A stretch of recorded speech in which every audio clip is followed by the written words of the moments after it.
Hi everyone, welcome to a guide for TGPSC exams.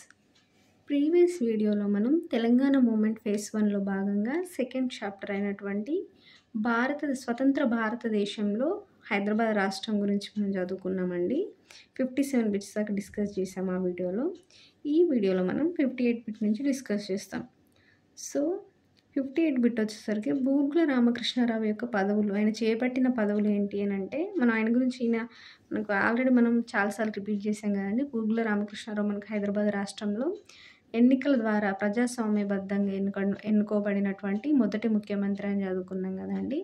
So ఈయన యొక్క మరి పదవులు ఏంటి, ఆయన విద్యాభ్యాసం ఎక్కడ జరిగింది, ఆయన ఎక్కడ పుట్టినాడు, ఇవన్నీ చూసుకున్నాం ప్రీవియస్ వీడియోలో. ఇప్పుడు ఈయన చేపట్టిన పదవులు ఏంటి అంటే, మనకి 1952 మార్చ్ 6న సీఎంగా అంటే ముఖ్యమంత్రిగా ఎన్నుకోబడ్డాడండి. మొదటి ఎన్నికల్లో, హైదరాబాద్ రాష్ట్రానికి మొదటి ఎన్నికల్లో మనకి ఫస్ట్ సీఎంగా ఎన్నుకోబడింది ఎప్పుడంటే మార్చ్ 6న 1952న. నెక్స్ట్ మనకి 56 నుంచి 60, మనకి 56లో ఏమైందండి, 56లో మనకి హైదరాబాద్ రాష్ట్రం అనేది ఆంధ్ర రాష్ట్రంతో కలిసిపోయి, అంటే ఆంధ్ర రాష్ట్రమే హైదరాబాద్ రాష్ట్రంతో కలిసిపోయి ఆంధ్రప్రదేశ్ రాష్ట్రం ఏర్పడింది. సో కొత్త రాష్ట్రం ఏర్పడిన తర్వాత అప్పుడు ఈయన ఏం చేశాడంటే 56లో ఏర్పడింది కదండి. సో ఆ 1956 నుంచి 1960 దాకా మనకి కేరళకి గవర్నర్గా చేశాడండి. సో ఈయన సీఎంగానే కాదు, గవర్నర్గా కూడా చేశాడు. ఏ స్టేట్స్కి చేశాడు అనేది కూడా ఇంపార్టెంట్ కాబట్టి కేరళ గవర్నర్గా చేశారు. తర్వాత 1960 నుంచి 62 దాకా 2 years యూపీ గవర్నర్గా, ఉత్తరప్రదేశ్ గవర్నర్గా కూడా ఈయన పనిచేశాడు. నెక్స్ట్ 62 నుంచి మళ్ళీ 66 దాకా మనకి రాజ్యసభ మెంబర్గా ఈయన పనిచేశాడని గుర్తుంచుకోవాలి. సో ఈయన ముఖ్యమంత్రిగా చేశాడు, గవర్నర్గా పనిచేశాడు, రాజ్యసభ ఎంపీగా కూడా పనిచేశాడు. సో ఏ స్టేట్స్కి ఈయన గవర్నర్గా పనిచేశాడు అనేది వెరీ వెరీ ఇంపార్టెంట్ కాబట్టి కేరళకి, ఉత్తరప్రదేశ్కి అని గుర్తుంచుకోవాలి. నెక్స్ట్ బిట్ వచ్చేసరికి మనకి బీఆర్కే మనకి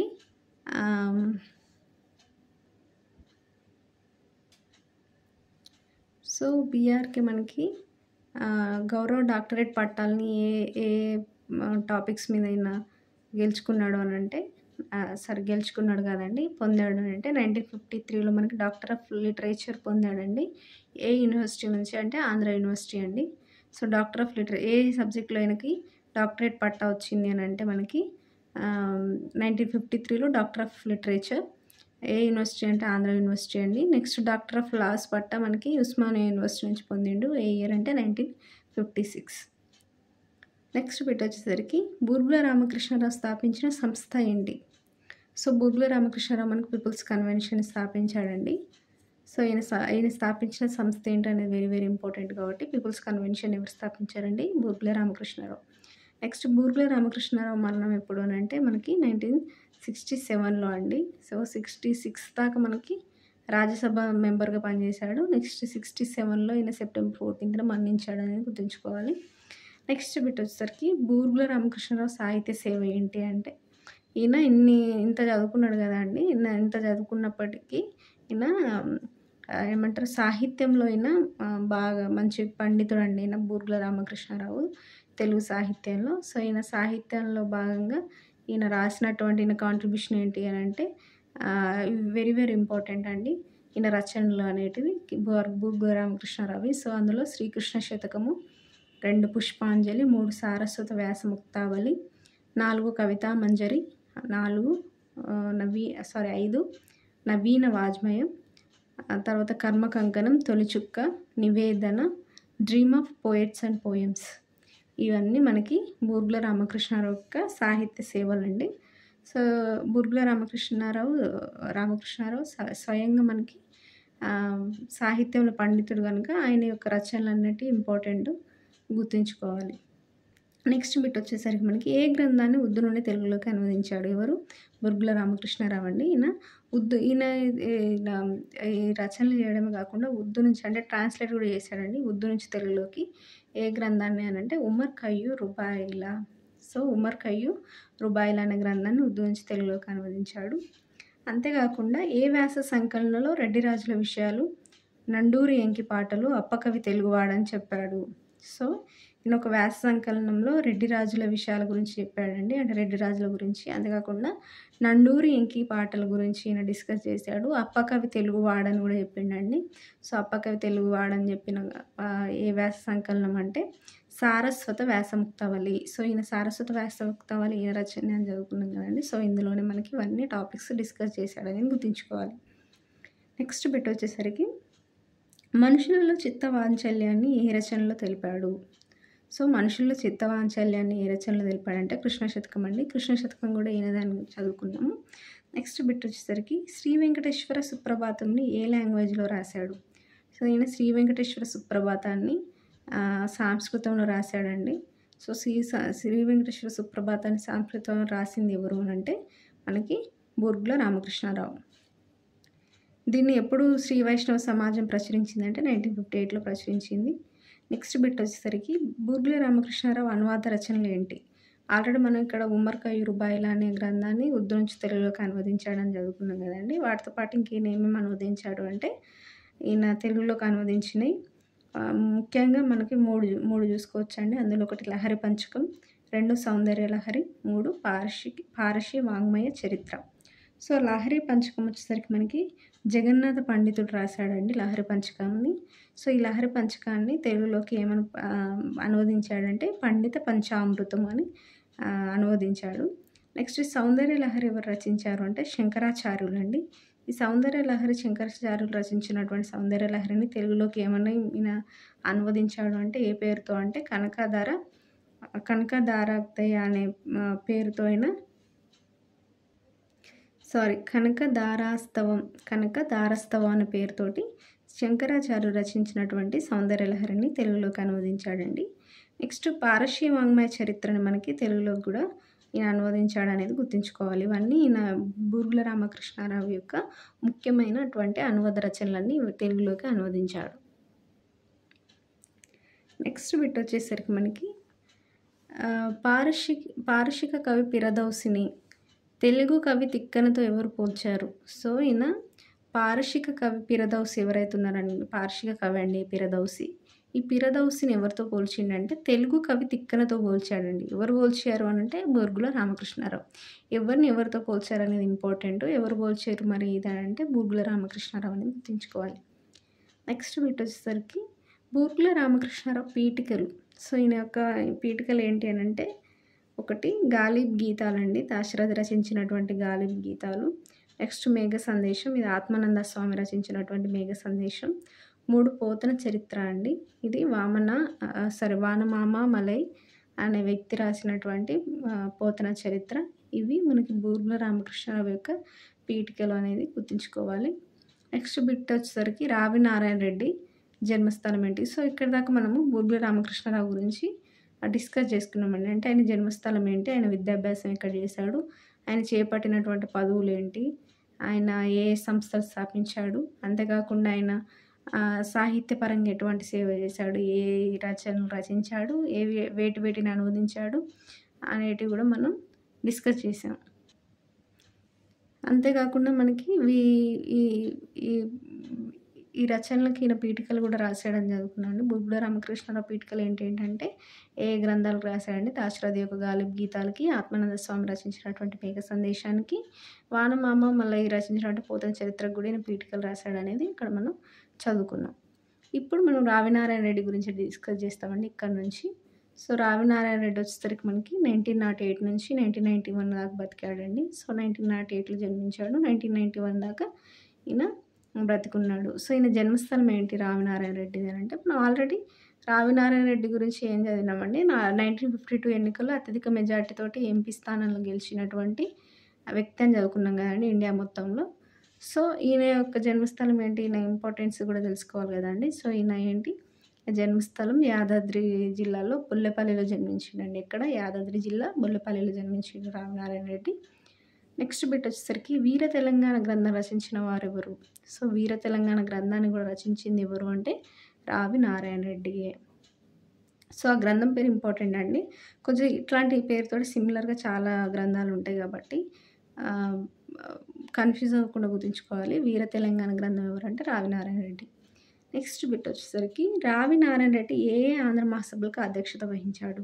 ఇందాక మనం బుర్గుల రామకృష్ణారావు గురించి చదివినప్పుడు ఆయన ఏ ఆంధ్ర మహాసభకు అధ్యక్షత వహించాడంటే ఆయన 2వ ఆంధ్ర మహాసభ అని చదువుకున్నాం కదండి.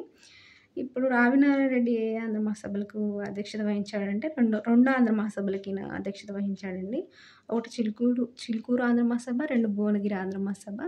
ఈ చిలుకూరు ఆంధ్ర మహాసభ మనకు 1941లో జరిగింది. భువనగిరి ఆంధ్ర మహాసభ 1944లో జరిగింది. సో ఈ రెండింటికి మనకు రావి నారాయణ రెడ్డి అధ్యక్షత వహించాడు. ఈ 2 ఆంధ్ర మహాసభలకని గుర్తుంచుకోవాలి. నెక్స్ట్ బిట్ వచ్చేసరికి 1952 నల్గొండ నియోజకవర్గం నుంచి లోక్సభకి ఎన్నికయ్యాడండి 1952లో. మనం అదే కదండి అంతకుముందు మనం ఏంటి ఇండియా మొత్తంలో 1952 ఎంపీ ఎన్నికల్లో అంటే లోక్సభ ఎన్నికల్లో అత్యధిక మెజార్టీతో గెలిచిన వ్యక్తి రామనారాయణ రెడ్డి ఏ నియోజకవర్గం నుంచి అంటే నల్గొండ నియోజకవర్గం నుంచి అని చదువుకున్నాం ఆల్రెడీ. సో అదే ఇక్కడ మనం డిస్కస్ చేస్తున్నాం. సో 1952 ఎన్నికల్లో అయినా లోక్సభకి ఎన్నికయ్యాడు. సో ఏ నియోజకవర్గం నుంచి? నల్గొండ నియోజకవర్గం నుంచి. నెక్స్ట్ 1957 ఎన్నికల్లో ప్లస్ 1962 ఎన్నికల్లో ఈ 2 ఎన్నికల్లో మనకి అసెంబ్లీకి ఎన్నికయ్యండి. ఫస్ట్ లోక్సభకి ఎన్నికయ్యాడు. తర్వాత 2 ఎన్నికల్లో ఆయన అసెంబ్లీకి ఎన్నికయ్యండి. ఎమ్మెల్యేగా పోటీ చేసి గెలిచిండు అనేది గుర్తుంచుకోవాలి. సో ఏ ప్రాంతం నుంచి అండి? ఏ నియోజకవర్గం అంటే భువనగిరి నియోజకవర్గం. సో ఎంపీగా పోటీ చేసినప్పుడు లోక్సభకి నల్గొండ నియోజకవర్గం నుంచి చేశాడు. ఎమ్మెల్యేగా పోటీ చేసినప్పుడు మనకి భువనగిరి నియోజకవర్గం నుంచి చేశాడని గుర్తుంచుకోవాలి. నల్గొండ భువనగిరి కన్ఫ్యూజ్ అవ్వకూడదు. సో ఇది ఎంపీ నియోజకవర్గం, ఇది ఎమ్మెల్యే నియోజకవర్గం అనేది గుర్తుంచుకోవాలి. నెక్స్ట్ బిట్ వచ్చేసరికి రావి నారాయణ రెడ్డి స్థాపించిన సంస్థలు ఏంటి? సో మరి ఈయన కూడా కొన్ని సంస్థలు స్థాపించాడు. అందులో ముఖ్యంగా నవ్య సాహితీ సంస్థ, నెక్స్ట్ హరిజన్ సేవక్ సంఘ్, ఇది 1933లో ఏర్పరిచిండండి. ఈ 2 సంస్థలు మనకు రావి నారాయణ రెడ్డి స్థాపించాడు. నెక్స్ట్ బిట్ వచ్చేసరికి హరిజన్ సేవక్ సంఘ్కి ఎవరు అధ్యక్షుడుగా కార్యదర్శిగా పనిచేశారు? సో అధ్యక్షుడు ఎవరు, కార్యదర్శి ఎవరు? ఈ హరిజన్ సేవక్ సంఘ్ అంటే అధ్యక్షుడు వచ్చేసరికి వామన్ నాయక్ అండి, కార్యదర్శి రావి నారాయణ రెడ్డి. సో హరిజన్ సేవక్ సంఘ్ స్థాపించింది ఈయనే, దానికి కార్యదర్శిగా పనిచేసింది కూడా ఆయనే. బట్ అధ్యక్షుడిగా ఎవరు పనిచేశారంటే వామన్ నాయక్ అని గుర్తుంచుకోవాలి. నెక్స్ట్ బిట్ వచ్చేసరికి రావి నారాయణ రెడ్డి రచించిన గ్రంథాలు ఏంటి? సో ఆల్రెడీ వీర తెలంగాణ గ్రంథం రచించాడు. అంతేకాకుండా ఈయన రచించినటువంటి గ్రంథాలు ఏంటంటే ఫస్ట్ నా జీవన పదంలో ఈయన యొక్క గ్రంథమే వీర తెలంగాణ. ఆల్రెడీ డిస్కస్ చేసాం. వీర తెలంగాణ కూడా ఈయన యొక్క గ్రంథమే. నెక్స్ట్ వీర తెలంగాణ, నా స్మృతులు, అనుభవాలు, ఇది కూడా ఈయన యొక్క గ్రంథం. ఈ 3 గ్రంథాలు రావి నారాయణ రెడ్డి రచించినటువంటి గ్రంథాలు. నెక్స్ట్ బిట్ వచ్చేసరికి మనకి భూదాన్ ఉద్యమం గురించి మనం ఇక్కడ నుంచి డిస్కస్ చేస్తామండి. సర్జన్ రస్కిన్ రచించిన అంటూ ది లాస్ట్ని మహాత్మా గాంధీ సర్వోదయ పేరుతో ఏ భాషలో రచించారు? సో మనకి సర్జన్ రస్కిన్ అనే వ్యక్తి అంటూ ది లాస్ట్ అనే ఒక గ్రంథాన్ని రచించిండండి. సో ఈ సర్జన్ రస్కిన్ రచించినటువంటి అంటూ ది లాస్ట్ని మనకి మహాత్మా గాంధీ ఏం చేశాడంటే సర్వోదయ పేరుతో గుజరాతీ భాషలో రచించిండండి. సో ఈ సర్జన్ రచించినటువంటి అంటూ ది లాస్ట్ అనే గ్రంథాన్ని మనకి గుజరాతీ భాషలో ఏ పేరుతో మహాత్మా గాంధీ రచించాడంటే సర్వోదయ పేరుతో. సో ఇది ఎవరు రచించారు, ఏ భాషలో రచించారు, ఏ పేరుతో రచించారు అనేది ఇంపార్టెంట్. మహాత్మా గాంధీ గుజరాతీ భాషలో సర్వోదయ పేరుతో రచించారు. దేని రచించారు అని అంటే మనకి సర్జన్ రస్కిన్ రచించినటువంటి అంటూ ది లాస్ట్ని మనకి మహాత్మా గాంధీ సర్వోదయ పేరుతో గుజరాతీ భాషలో రచించాడనేది గుర్తుంచుకోవాలి. సో ఎందుకు మనం ఇది బిట్ డిస్కస్ చేస్తున్నామంటే ఇది భూదాన ఉద్యమానికి ఇది ఒక తొలిమెట్టు అండి. అంటే మన భూదాన ఉద్యమంలో భాగంగా మనం దీన్ని డిస్కస్ చేసుకుంటున్నాము. ఇది కూడా భూదాన ఉద్యమానికి ఒక కారణం అని ఇక్కడ తెలుసుకోవాలి. నెక్స్ట్ బిట్ వచ్చేసరికి సర్వోదయ ఎన్నవ సమావేశం మనకి హైదరాబాద్ శివరాంపల్లిలో జరిగింది. సో ఈ సర్వోదయ ఎన్నో సమావేశం మనకి హైదరాబాద్ శివరాంపల్లిలో జరిగింది. అంటే ఎక్కడ జరిగింది ఇంపార్టెంట్, ఎన్నో సమావేశం అనేది ఇంపార్టెంట్, సర్వోదయ సమావేశాలు అనేటివి. సో ఈ సర్వోదయ 3వ సమావేశం అనేది మనకి హైదరాబాద్ శివరాంపల్లిలో జరిగిందండి. హైదరాబాద్ శివరాంపల్లి అనే ప్రాంతం వెరీ ఇంపార్టెంట్, హైదరాబాద్లోని శివరాంపల్లి. ఎందుకంటే ఇక్కడ మనకి ఇంపార్టెంట్ డిసిషన్స్ తీసుకున్నారు ఈ భూదాన ఉద్యమం గురించి.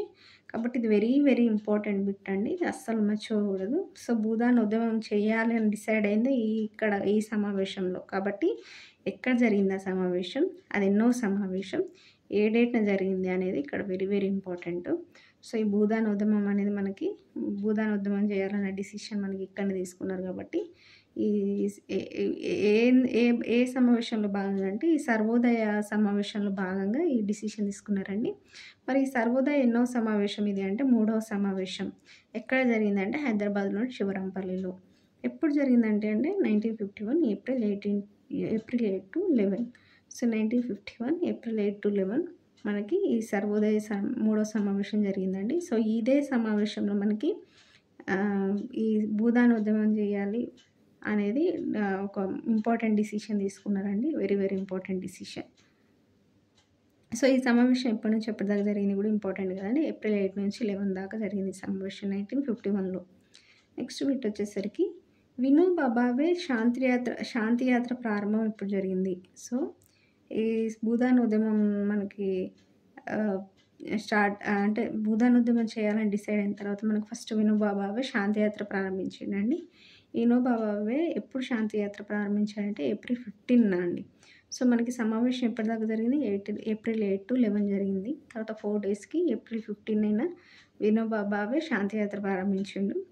ఏ తేదీన వినోబా భావే పోచంపల్లి చేరినాడు అంటే ప్రారంభించింది ఏప్రిల్ 15 అండి. ఏప్రిల్ 18 వరకు ఏమంటారు పోచంపల్లి చేరినాడు. సో 3 డేస్లో పోచంపల్లికి వచ్చేసినాడు వినోబా భావే. వినోబా భావే గురించి ఎందుకు చదువుతున్నాం మరి అంటే వినోబా భావేని మనకి భూదాన ఉద్యమంలో ముఖ్య పాత్ర పోషించినటువంటి వ్యక్తి కాబట్టి ఈయన చాలా ఇంపార్టెంట్ వ్యక్తి భూదాన ఉద్యమంలో. సో ఆయన గురించే మనం ఇప్పుడు డిస్కస్ చేస్తున్నాం. సో ఈయన శాంతియాత్ర ఎప్పుడు ప్రారంభమైంది, ఎప్పుడు ఈయన పోచంపల్లికి చేరాడు అనేది ఇంపార్టెంట్ ఈ డేట్స్. అంతేకాకుండా ఏ డేట్న మనకి సర్వోదయ సమావేశం జరిగింది అనేది కూడా వెరీ వెరీ ఇంపార్టెంట్ అండి. సో ఇక్కడికి మనము తెలంగాణ మూమెంట్లోని phase 1లో భాగంగా చాప్టర్ 2 స్వతంత్ర భారతదేశంలో హైదరాబాద్ రాష్ట్రంలో అనే చాప్టర్లో మనం 80 బిట్స్ దాకా మనం కవర్ చేసామండి. సో నెక్స్ట్ బిట్స్ మనం నెక్స్ట్ వీడియోలో కవర్ చేద్దాం. Thank you.